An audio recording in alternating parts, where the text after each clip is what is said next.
Hungary की capital Budapest से लगभग 174 किलोमीटर की दूरी पर मौजूद ये है हंगरी का इकलौता और पूरे यूरोप कॉन्टिनेंट का सबसे बड़ा हिंदू गांव,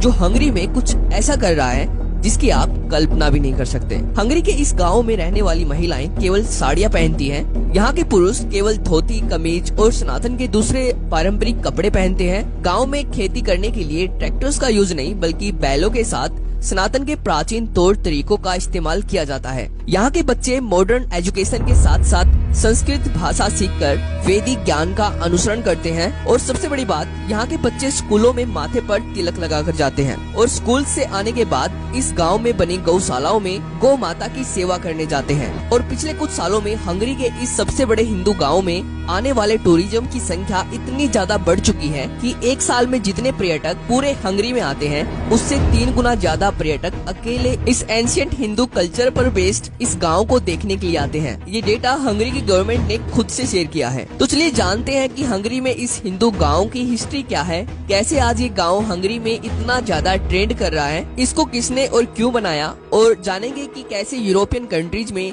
धीरे धीरे सनातन के एंशिएंट कल्चर की डिमांड बढ़ती जा रही है, जिससे इन देशों में सनातन के लिए एक बड़ी अपॉर्चुनिटी इंतजार कर रही है। तो इस वीडियो को पूरा जरूर देखना, बहुत सारी नई चीजों के बारे में आपको पता चलने वाला है। और अगर आपको ये वीडियो इम्पोर्टेंट लगती है तो वीडियो को लाइक करके इसको अपने रिलेटिव्स के साथ शेयर कर देना, जिससे इस वीडियो की रीच बढ़े और वीडियो ज्यादा से ज्यादा ऑडियंस तक पहुंचे। तो चलिए देखते हैं। दोस्तों, इस गांव के कई नाम हैं। सबसे पहला नाम है कृष्णा वैली, दूसरा नाम है नव ब्रज धाम यानी कि नया ब्रज धाम, तीसरा नाम है इंडियन कल्चरल सेंटर। पर इस गांव का मुख्य नाम कृष्णा घाटी यानी कि कृष्ण वैली ही है, जो लगभग 660 एकड़ में फैली हुई है। इस गांव में खुद के स्कूल्स हैं, खुद के आयुर्वेदिक सेंटर्स हैं, मंदिर है, खुद की जैविक कृषि, वो भी बैलों के साथ सनातन के प्राचीन पारंपरिक तौर तरीकों से की जाती है, जिसको देखकर आपको भी ऐसा लगेगा कि सच में हंगरी के इस गांव में सतयुग की शुरुआत हो चुकी है। इसके साथ ही इस गांव में खुद की इलेक्ट्रिसिटी है, यानी कि पूरे गांव के हर घर और हर बिल्डिंग के ऊपर सोलर सेल लगाए गए हैं, जिससे हंगरी की गवर्नमेंट ये बात खुद मानती है कि ये पूरा गाँव आत्मनिर्भर है, जो हंगरी की नेशनल ग्रिड का हिस्सा नहीं है, जो गौशालाओं से और जैविक कृषि से अपने साधन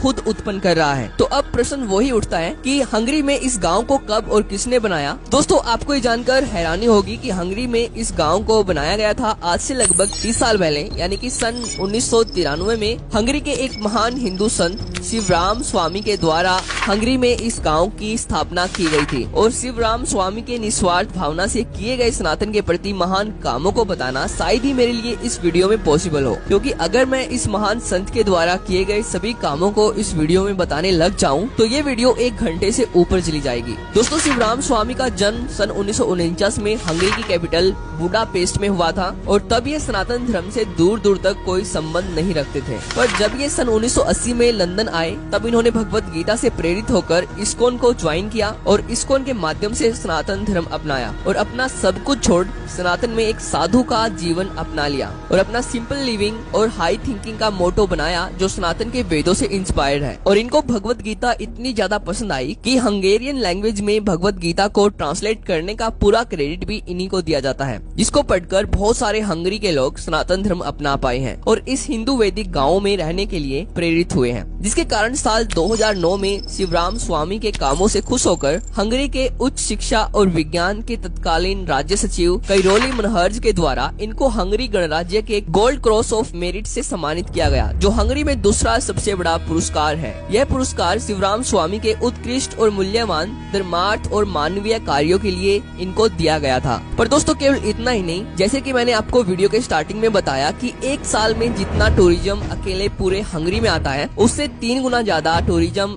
एक साल में अकेले हंगरी के इस हिंदू गाँव को देखने के लिए आता है, यानी कि एक साल में केवल 10,000